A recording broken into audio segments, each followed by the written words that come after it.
Thank you, and welcome everyone tonight. We're going to be speaking every night about this amazing body that God has given us and its inbuilt ability to heal itself.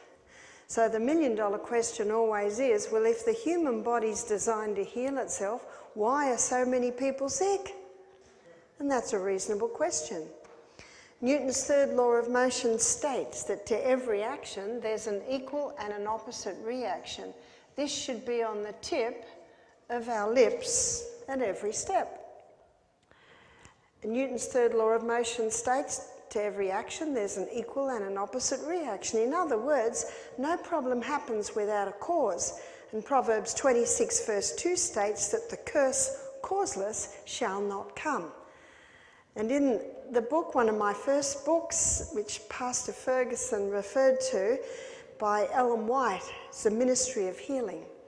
She says, in case of sickness, the cause should be ascertained, unhealthful conditions changed, wrong habits corrected, then nature is to be assisted in her efforts to expel impurities and re-establish right conditions back in the system. After the break, we're going to have a look at that a little bit more when we have a little bit of a closer look at cancer, which is a word that strikes terror in most people's hearts today. But before we go there, I want to, in this first presentation, look at the million-dollar question, which is, what is the true cause of disease? And there are two main theories in medicine today. One is the gene theory and the other is the germ theory. So let's have a look at the gene theory first. So a person is sick because it's in their genetic code. And some people today have blood tests to see if they've got a certain gene which could indicate that they might get this disease. But what I want to look at is I want to look at what are the genes? What is this genetic code that's in every single cell of the body? So we're going to go to the CBD of the human body. That's the central business district of the human body, which is the inside workings of the cell. We're going to be going to the cell a few times this week. So the inside workings of the cell. Here's the cell, and right inside the cell is the nucleus, and in the nucleus is the DNA. The DNA is the genetic code. It determines the colour of our eyes, the colour of our hair, the colour of our skin, whether our hair is straight or curly. It determined that I'm 5'2" with white skin, and even though in my late 60s I don't have much grey hair, I see a few if I look in the mirror with some glasses on. My father died at 92 2 years ago, and he had a little bit of grey hair. My mother died at 51. She had rheumatoid arthritis. She died quite early, but she didn't have any grey hair. So it's in my genes. My husband, who's a few years, 4.5 years younger than me, he has white hair. And his mother was white at 50, and his father was white at 50. So just a simple illustration of the genes. We have 23 chromosomes from our mother, and we have 23 chromosomes from our father. In 1953, it made headlines, Secret of Life had been discovered. Watson and Crick's, two scientists, have been able to unravel the DNA. You see, when that DNA can be pulled out, it's 2 meters long, but it's all coiled up in there. So why did it say Secret of Life had been discovered? Because they thought when they could unravel the DNA and understand the DNA, they would find the cause of disease, they'd be able to do some adjustments on everyone's DNA and everyone would be better. Are we better? No, we're not better. No, we're not better. So let's have a closer look at the DNA. A lot of information in the DNA. In fact, if you were to put all the information that's in the DNA in alphabetical language, put it in paperback books and stack them on top of one another, they'd almost go to the moon and back a few times. I can hardly get my mind around that. That's incredible. What's the DNA made up of?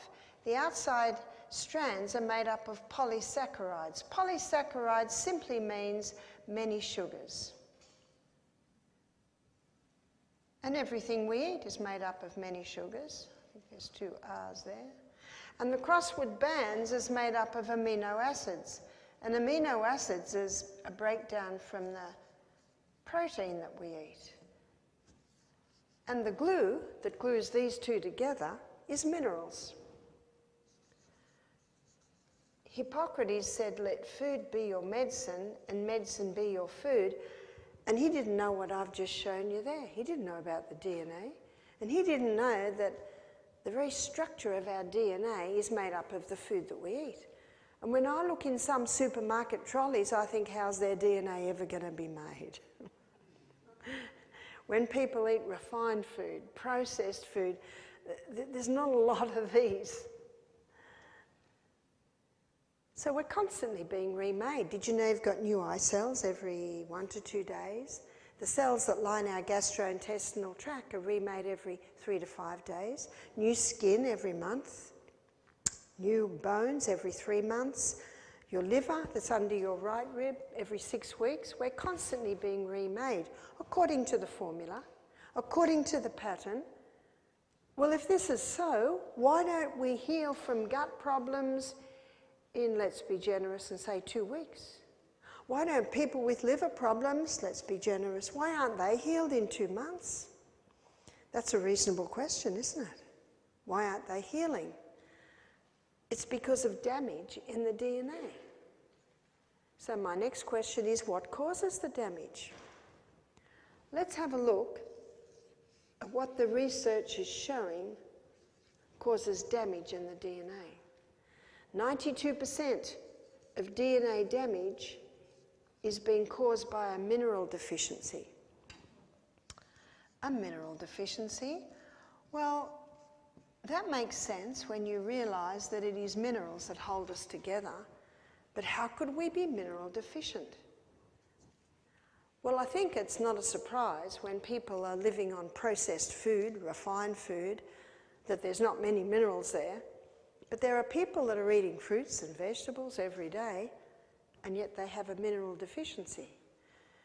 Dr. Robert Thompson, in his book, The Calcium Lie, he shows the figures that 50 years ago there was twice as many nutrients in the soil as there is today. Why? Well, it's because of the way food is grown today. It's grown with superphosphate.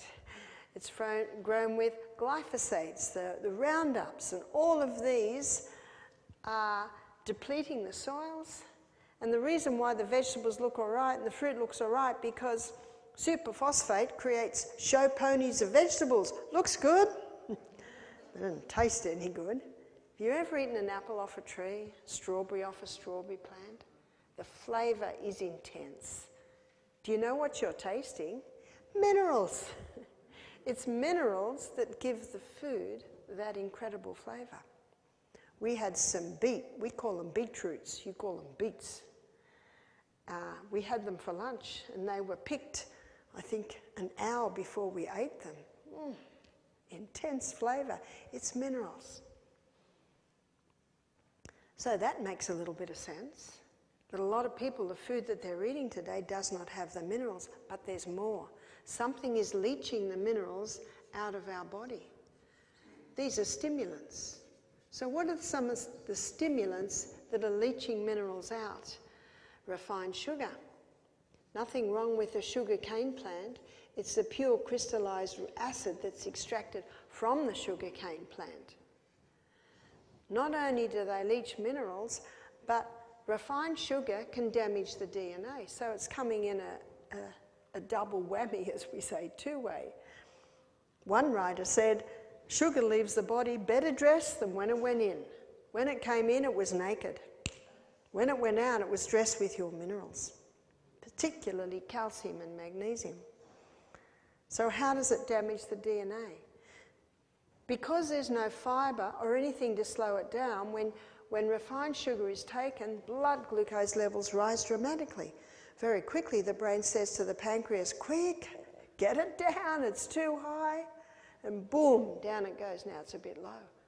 So what does the person do down there? They take a candy or a coffee with a few teaspoons of sugar. Will that get it up? Oh, yes. Boom, now we're too high. Oh no, stop the glucagon, release the insulin, boom, too low. It's this whiplash. And that just eventually wears the pancreas out. We'll be looking at that in a bit more detail later in the week when we look at diabetes. It just wears it out. There was no diabetes on the planet until sugar was refined. There's no mention of diabetes in Hippocrates' papers. That's 400 years BC. Sugar was not refined then. So what's happening is day after week after month of this, the pancreas is getting worn out. So you can have a young couple who like their sugar and their soda pops and all these other ways they come. They can give birth to a baby with a weakened pancreatic gene because of their sugar habits. Another stimulant that's leaching minerals is caffeine. We call this Australia's darling. I think it's America's darling too. It disrupts the neurotransmitters in the brain. So you can have a couple, maybe having a coffee a day, a Dr. Pepper a few times a week, some chocolate. They can give birth to a baby that has a weakened gene towards the neurotransmitters in the brain, and that child can be prone to attention deficit syndrome, hyperactivity, even autism. Now, they don't tell you that on the coffee packet, do they? So caffeine not only can disrupt the genetic code, but it also can leach the minerals out. More mineral leaching is happening with alcohol. Alcohol, we're getting children born today with fetal alcohol syndrome to parents that have 2 drinks a week. And some doctors are telling people to have a little red wine at night. It's high in antioxidants, it'll relax them, put them to sleep. But the Australian Health Department, this is 10 years ago they issued this warning, there is no safe dose of alcohol. It's a neurotoxin. Another stimulant that's leaching minerals and can also cause damage is tobacco. 4,000 chemicals in cigarettes. We're looking at what causes damage to the DNA so that the new cells aren't made right. Mineral deficiency, stimulants, chemicals. It is estimated that we are exposed to 100,000 new chemicals every year. I used to say 30,000, and then I looked at the figures. Oh, I better update my figures. Whew. Chemicals can come in many, many hidden ways. Be careful what's in your laundry and your bathroom and your kitchen cupboards or under your kitchen sink. It's easy today. In the US, you have Whole Foods, Sprouts, Trader Joe's, shops like that. We don't have those in Australia. Mind you, we do get some biodegradable products in our supermarkets. So please become investigators as to what's in the products that you are using. I was in the supermarket one day and I saw this lady with this big wire frame around her neck and a magnifying glass this big, and she's looking at everything. And you might say, it's going to take a long time to shop, only the first shop. Only the first time. If I go into a supermarket now, there are whole aisles I don't go down. I know exactly where I want to go and I know exactly what I'm going to get. So be careful of the chemicals, your clothes. Be careful what you wash your clothes with. Be careful what is in your clothes. Look for the natural fabrics. I was in a shop like Trader Joe's in Idaho recently, and they had a whole stand of bamboo underwear, bamboo leggings, bamboo tops. Wow, when I got home, I looked at the label, made in Australia. Anyway, it's good stuff. You just have to search them out because our skin is like millions of little pores, and Dr. Kellogg called them millions of little mouths, but he also called them millions of little sewers. So your skin throws off waste, it also absorbs things, so be careful what you're putting against your skin. But the biggest chemical company in the whole world is the pharmaceutical company. Drugs are chemicals, and drugs do not cure disease. They just change the form and location of disease. Now, I acknowledge that in a crisis, a drug can save a life, absolutely, but we're not talking about a crisis right now. We're talking about disease. Drugs never cure disease. They just change the form and location of. A few weeks ago, I was at Living Springs, the health retreat where I frequent, and Pastor Ferguson mentioned it there. It's where I met them. And there was a lady, and she was in her early 50s, and she said, I'm on blood pressure medication, and she said, I also have stage 4 kidney disease. I said, oh. Now, when I first consult, I'm just the scribe taking down the information. So that night, I Googled her medication. I looked at the side effect, and in one of her blood pressure medication, it said kidney disease. Oh, it damages the blood vessels that are going into the kidneys. So the next day I said, look at this. Whoa, well, she didn't want to take one more tablet of those. But we also showed her what she can do instead of that. And when we look at heart disease this week, we'll be looking at that. So if you are on medication, please Google it. Please find out exactly what you're taking. Now, I'm not saying that every drug has to be stopped immediately. Some drugs cannot. That's why it's important to investigate what you're on. We'll be looking at a few diseases this week, and I will be also mentioning some medications that can be stopped and some medications that certainly need to be eased off as you change the lifestyle, as you implement the alternatives. I believe that we all should be our own doctor, because only you know how you feel, only you know what you've been through, and only you know how your body responds or reacts to different things. But I just have to tell you that on Friday morning when this lady woke up and they took her blood pressure, it was normal. Isn't that good news? That's the lady that came off the medication that was causing her stage 4 kidney disease. Whoa. Many people are sick through ignorance. I think you'll agree with me there. We're looking at what causes damage to the DNA. Genetically modified foods. So how do you know if it's genetically modified or not? If you eat organic food, it's not genetically modified. So that's the best way to do it. President Vladimir Putin, he passed a law 10 years ago that any Russian who grows or sells genetically modified foods is to be considered a terrorist. Ooh. If you read it, you put in GMO foods, President Vladimir Putin, he says, we look across at the West, overfed, over-medicated. That's exactly what it says. Sitting in front of boxes every night, and he said, we know it's weakening the West. Is he right? Absolutely. Also, we're looking at what causes damage to the DNA. Genetically modified foods, because they are the DNA of 2 different species splicing together, they have the ability to damage our DNA. Also mold. Mold can damage the DNA. Electromagnetic field excess. We are electrical people. I'm going to explore mold in a minute, but I just wanted to mention the electromagnetic field excess. The worst place for your laptop is where? Your lap. Protect the family jewels.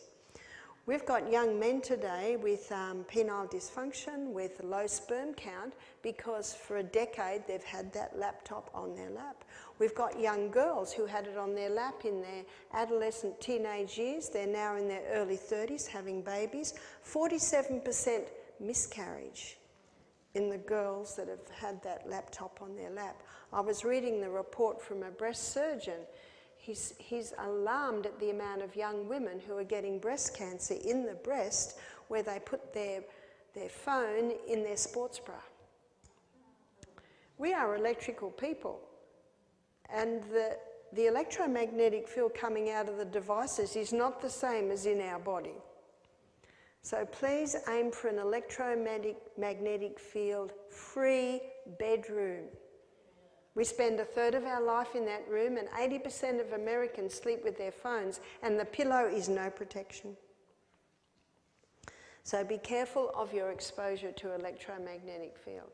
Where I'm staying, there's no Wi-Fi. And I dialogue a lot with emails and WhatsApp with my family at home. So I came in and there's Wi-Fi here and I started it up, ding, ding, ding, ding. And then a phone call from my daughter in Tasmania showing me my little grandson I haven't seen yet. So there was because Australia's just waking up. Australia wakes up about 3 o'clock in our afternoon.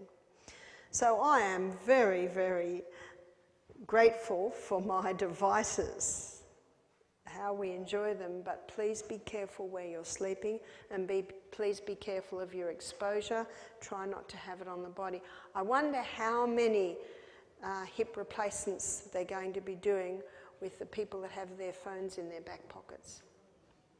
So guys, you can have a man bag to put your phone in. Try and keep it away from your body. But I want to explore moles. This is the list of the things that can cause damage in the DNA. What's mold? It's a microorganism. Microorganism means microscopic.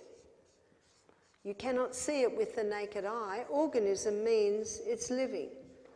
And microorganisms are everywhere. They're in the air that we're breathing. They're on every surface area.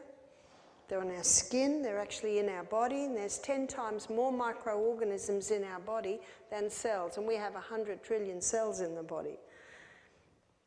And whenever there is cell damage, these microorganisms have the ability to change roles. One microbiologist that did our health program, he said, we call them the garbage collectors. So I'm going to call them the garbage collectors because that's what they do. You can also call them the cleanup team. So this cleanup team is very active wherever there is a need to clean up. What's their name? Their name is bacteria. That's what bacteria is, and that's what it does. It's there for a reason. As the environment changes, so do the microbes. They now become the exterminators. So there are stages, because what I'm drawing for you here is the cycle of life. So the next stage is the yeast fungus stage. If you have a look at all the properties of yeast and fungus, it's identical to a virus. So the next stage is the undertaker stage. So what's the undertaker stage? And what do undertakers do? They take away dead things. This is the mold stage. When you see the mold, it's to the final stage just about of breakdown, because after the mold stage, matter is now dust. This is the cycle of life, or the carbon cycle. And a basic law of science states, nothing is created and nothing's destroyed. It just changes form. It's the cycle of life. Florence Nightingale knew this, and her story is a fascinating one. And I believe it is a story that we should never forget. It was 1854, and she was asked to go to Scutari. Scutari is the port where the wounded were being taken from the Crimean War. So here's Crimea. The British and the French were fighting the Russians. The wounded were put in boats and they were sailed down the Black Sea to Scutari. And ex-army Turkish barracks had been converted into a hospital. A war correspondent went to have a look and report on the war. When he got back, he wrote headlines in the newspaper, "Did we raise our young men to rot in this hospital?" 50% of the young men that got into that hospital were dying in that hospital. They had a better chance on the battlefront. So that's why Florence and her 35 nurses were immediately sent. The doctor said, "You're not coming in here, this is men's business." So they went to the kitchen, and it was terrible. There was raw sewage in the corridors in the hospital. So she immediately telegrammed the British government and said, you need to make up a sanitary commission to assess this. Well, they did, and this is what they found. The hospital was built in a swamp, and there was a dead horse, that's a dead horse, and a dead dog in the water, and the men were drinking that water. It's incredible that the death rate wasn't 90%. The doctors were not washing their hands between operations. They thought, well, my hands are already covered in blood. How come Florence knew and they didn't? She read her Bible. And if you read the cleanliness rules that God gave to Moses to oversee that 40 years in the desert, they're strict rules. If they wanted to go to the bathroom, they had to go outside the camp, dig a hole, bury it, and no one would even know they'd been there. And if someone died, they had to be taken outside the camp and buried deep. And the people that carried the dead person outside the camp, they couldn't go back into the camp for 3 days till they'd washed their clothes, washed their bodies. And the report is there was no sickness or death in that camp for that 40 years. The ones that died was old age. Florence Nightingale got her nurses and they started to scrub. So they had men fixing it the outside, getting rid of the dead dog and the dead horse. They started boiling the water. And within 2 months, the death rate went from 50% to 2%. That's why we can't forget Florence Nightingale and what she did. And when she finally came back, it was 14 months later she came back to England, and there was a welcoming party. And when she looked over the edge of the boat, there was Queen Victoria, Prince Albert, huge big welcoming party, and she realised it was all for her. So she changed her name to Mary Smith, went down the back gangplank and went home.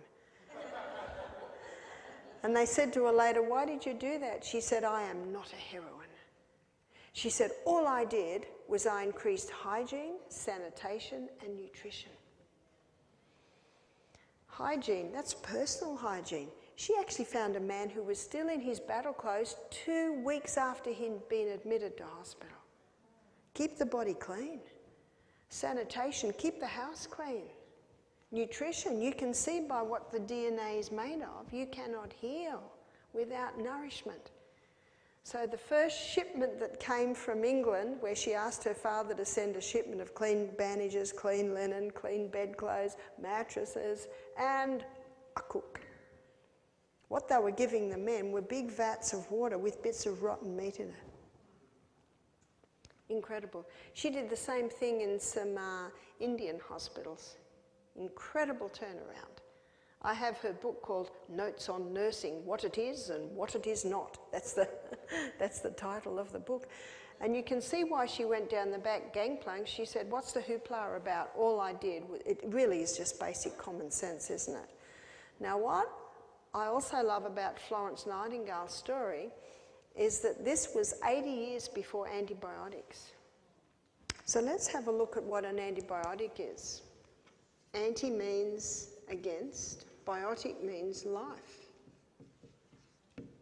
I'm not against antibiotics. They save life. They've saved millions of lives. But the problem today is the overuse of the antibiotic. I believe antibiotics should be saved for life-saving. What's the old saying? If you nip it in the bud, a stitch in time saves 9.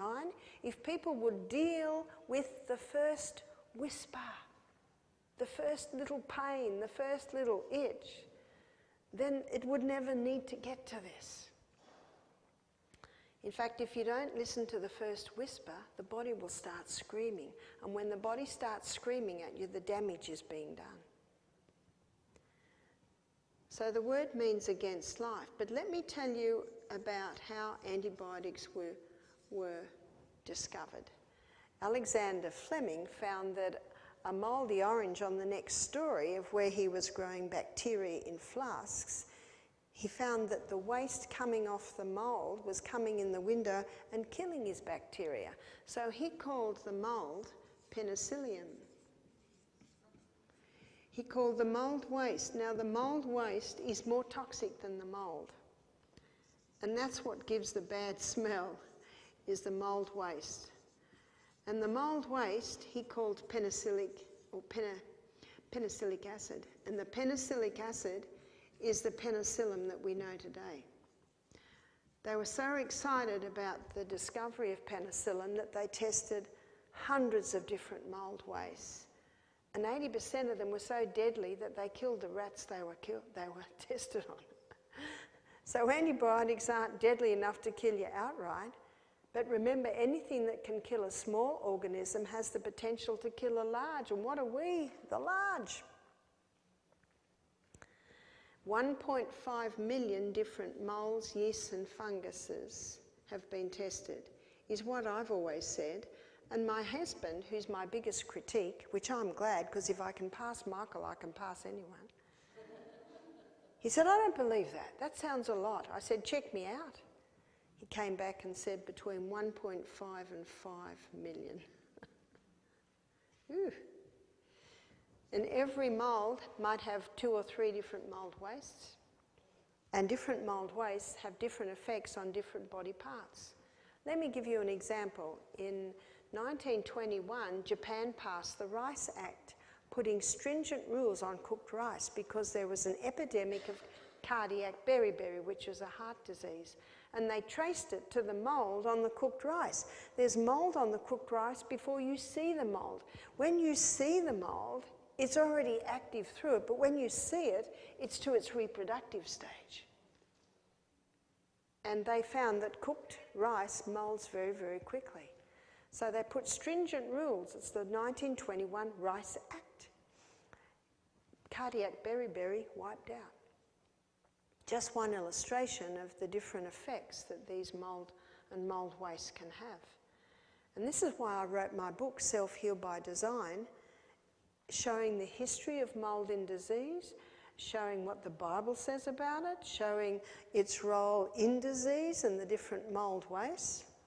And in my next lecture after our break, I'm going to go a bit more detail there. But I wanted to talk to you about a man who was a contemporary at the time of Louis Pasteur. It was Louis Pasteur that made famous the germ theory. And by the way, when Florence Nightingale read of Louis Pasteur's theory, she said, this is the theory of a man of a very unstable mind.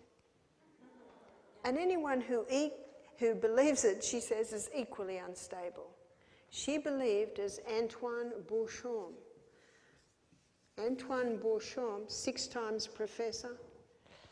It was something like 15 pages, foolscap pages of reading at the time of his death of all his accomplishments in his lifetime, and most people have never heard of him because most people did not like his theory. He said germs don't cause disease, germs are the result. And you can see here, these are all the result of cell damage. He said germs don't cause disease, they're the result of unhealthful conditions. But the statement that no one liked was when he said disease is born in us and of us. No one likes that. But they loved Pasteur's theory was, you poor thing, you're sick because a germ has come into you and made you sick. Can you see why it's a popular theory? With the gene theory, it's not me, it's my genes. With the germ theory, it's not me, it's the germ that jumped in me and made me sick. But it's actually unscientific. It makes no sense at all. Antoine Beauchamp, let me tell you about the experiment he did. He took a dead cat one day and he wrapped it in an airtight container. Now I'm going to tell you what happens to a cat in the bush in Australia. We call it bush, you call it forest, yeah? So a cat dies, and what happens to the cat? Well, the dingo will come along and have a nibble, the crow and the kookaburra will all have a nibble, and the worms and the dung beetles come up and they have a nibble, and then the blowfly lays its maggots, and so all of these are like scavengers helping to bring matter back to dust. But in the airtight container there was no scavengers. After 4 months he opened it and the matter was dust. There might have been a few bones, takes a bit longer.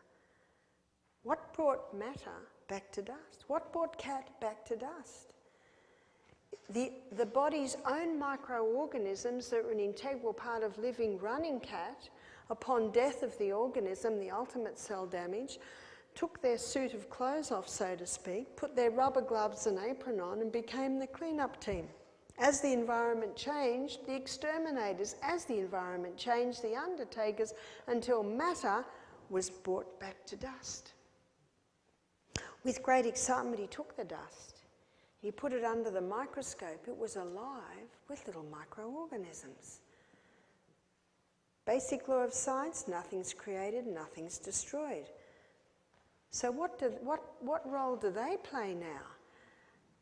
At Misty Mountain Health Retreat in 2020, I was the gardener. And I revived our 3 compost bins. Huge. There's something like maybe, I'm looking at your feet. I'm looking at, it was 1.5 meters, so let's say 1.5 yards by 1.5 yards. That yard's about 1 metre. So they're big. I have 3. One I'm adding to scraps from the garden, scraps from the kitchen, weeds from the garden, keep it aerated, get the stalks from the old corn plants in there, maybe some cow manure from the cows down the road in there. So we pile it up. In my middle bin, it's sitting. It was the last compost bin and now we're just letting it sit. Why are we letting it sit? Because all the microbes are bringing matter back to dust. The first compost bin, I'm digging it, I'm putting it in the garden. And it's this beautiful, black, rich dirt. In fact, I've got a photo of me squatting in the compost bin smelling this lovely compost. If it doesn't smell nice, it's not ready. So ideally you have 3 compost bins. Who's active in those compost bins? It's the microorganisms. The microorganism that caused the little flower to develop on the apple tree and then caused the apple to develop on the apple tree, but the apple's not ready to eat. Now it must ripen. What causes it to ripen? The same microorganisms. And the colours changed. Don't the colours tell us it's ready to eat? But no one eats the apple. What happens to the apple? It rots under the action of the same microorganisms. They change according to the environment. We change according to the environment. I'm not dressed now the way I was dressed in Mexico about a month ago. I'm not dressed now the way I dress on my morning walk. I'm not dressed now the way I'm dressed when I sleep in my bed at night. We change roles according to the environment, so do the microorganisms. So when I dig up my compost and I put it into my soil, that compost is rich in microorganisms. Now they play another role. Here's one of the plants in my garden. When I put the compost into the soil, I'm putting microorganisms. Now they play another role. They are responsible for the breakdown of the minerals in the soil so that they are available for the plant. They are responsible for the absorption out of the soil and into the roots of the plant. They protect the plant against any harmful pathogens that might be in the soil. They nourish the plant. Now the plant knows that it needs those microbes, so 50% of the fuel that it makes from photosynthesis, it sends back down to the roots of the plant to feed the plant. Beautiful illustration of the law of service. It's written on every plant. Every plant takes with one purpose, and that is to give, isn't it? Now I want to take it somewhere you may never have taken it before. I'm going to take it to our roots, which are the villi that line our gastrointestinal tract. When we were born, our gut was sterile, and we were literally showered with our mother's microorganisms. And those microorganisms form a thick turf wall over the villi that line our gastrointestinal tract. Those microorganisms have a very similar role to the ones in the soil. They are responsible for the final breakdown from our food. They are responsible for the absorption of our food out of our gut and into the blood. They protect the blood from any harmful pathogens that might be in the gut, and they nourish the cells that line the gastrointestinal tract. No wonder Hippocrates said, all disease begins in the gut. So what might break down that protective coating? Antibiotics. One writer said taking an antibiotic is like dropping an atomic bomb in the gut. What did the atomic bomb kill? Good and bad alike. But there is an antibiotic, there's a few antibiotics that God made. Psalm 104 verse 14, the Bible says that God gave herbs for the service of man. Garlic, that's a potent one. Olive leaf extract, that's another potent one. There are a few. What also can harm the lining? Long-term painkiller use. I met a man last week, fascinating story. I think it was about 6 years ago. He was a passenger in a motor boat and it hit a wave and he flew up into the air and came bang down and ruptured a couple of his discs. He was in such terrible pain. They took him to a big hospital, flew him down. So the doctor fused some of the vertebrae in his spine, put a couple of rods there. But a year later, he's still on a lot of painkillers. And he knew that this didn't look good. And those painkillers, they're also destroying the gut flora. So he changed his life. He started exercising. He started eating plant-based diet. He started drinking more water. He started going to bed earlier. And he started working out and strengthening his core muscles. Your core muscles are all connected to your spine.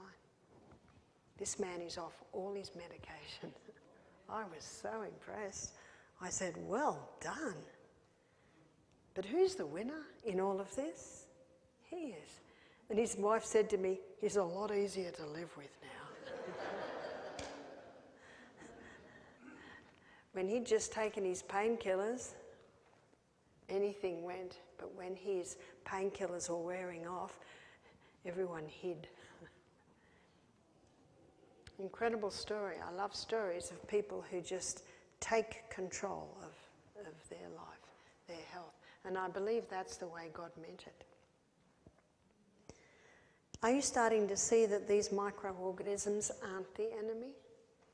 Are you starting to see that they are an integral part of life in planet Earth, of life inside the human body? But the body runs according to precision balance. So it's all about the balance. If the human body was designed to heal itself, surely all we need to do is find out how it does it and work with that.